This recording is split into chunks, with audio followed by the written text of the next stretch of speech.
Salut à tous, j'espère que vous allez bien et on se retrouve aujourd'hui pour faire un nouveau point ensemble sur le mercato parisien.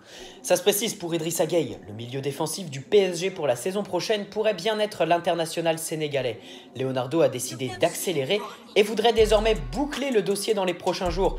Everton est prêt à le laisser partir, Paris va mettre 30 millions d'euros plus différents bonus sur la table et Gueye devrait réaliser son rêve de jouer pour le PSG très prochainement. Le journal L'Équipe annonce même une signature dès lundi, avec un contrat de 5 ans pour l'ancien Lillois. Mais on peut se questionner sur la crédibilité d'infos fournies par un média qui est boycotté par le PSG. Mais Gueye vient de perdre la finale de la CAN, va partir en vacances pendant 3 semaines et aimerait boucler son avenir rapidement pour profiter du mieux possible de ses vacances. Il veut rejoindre le PSG, Everton en est conscient et aimerait aussi boucler le dossier rapidement. Le mercato anglais ferme ses portes le 8 août, il va donc falloir s'activer pour boucler un possible départ, mais surtout pour avoir le temps de trouver le bon remplaçant de Gueye, qui est très important dans le 11 d'Everton. Plus les jours passent, plus on semble se rapprocher de la sentinelle tant attendue dans la capitale. Pour Matuidi, la tendance est inverse. Leonardo a bien sondé l'entourage du champion du monde, mais la Juventus a fermé la porte et le joueur veut rester dans le Piémont au moins jusqu'à l'Euro 2020. Le dossier Savic n'évolue pas, mais le milieu serbe reste une priorité de Leonardo.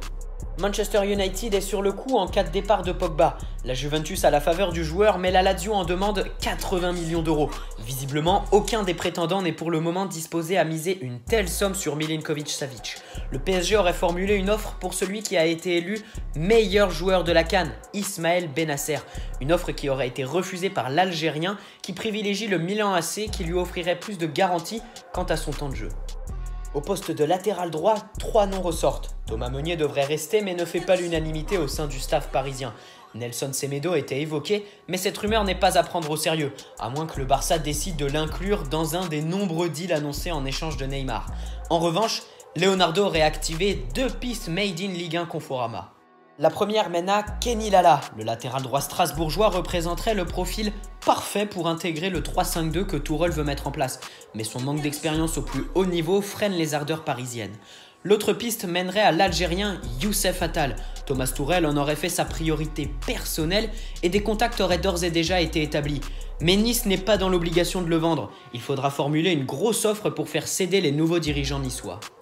Des 3 noms qui ressortent, la piste la plus crédible reste celle menant à Kenny Lala. Il bénéficie d'un bon de sortie et Strasbourg en demanderait moins de 15 millions d'euros, alors que Semedo n'est pas à vendre et que Nice vient de se faire racheter, ce qui complique encore plus le dossier Attal.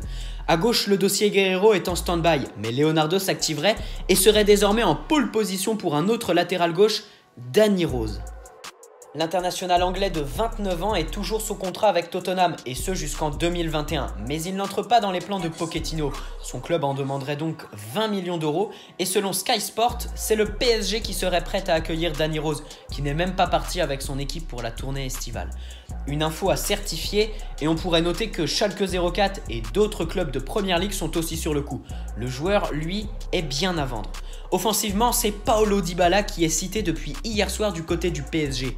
Selon RMC Sport, Leonardo aurait pris contact avec l'entourage du milieu offensif argentin et aurait reçu une réponse favorable.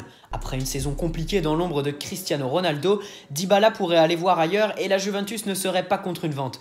Le joueur serait très intéressé par le projet présenté par Leonardo. A noter que sa valeur marchande a chuté et que Leonardo verrait en lui une très bonne affaire qui pourrait se situer aux alentours des 50-60 millions d'euros. Attention toutefois, l'avenir de Dybala n'a rien à voir avec celui de Neymar.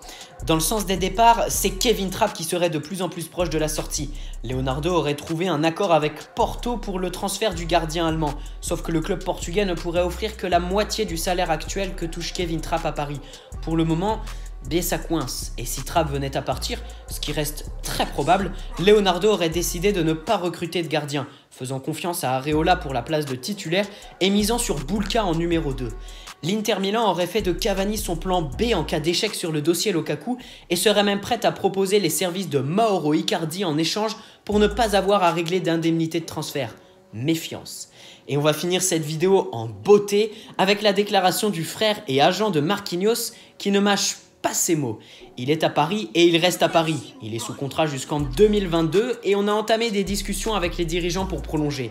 Marquinhos aimerait faire toute sa carrière au PSG et je l'espère aussi.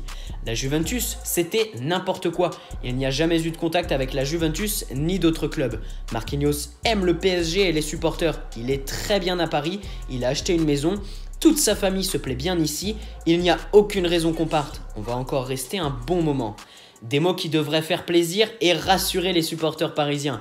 Allez, sur ce, portez-vous bien, n'hésitez pas à poser un like si cette vidéo vous a plu, vous abonner si ce n'est pas déjà fait.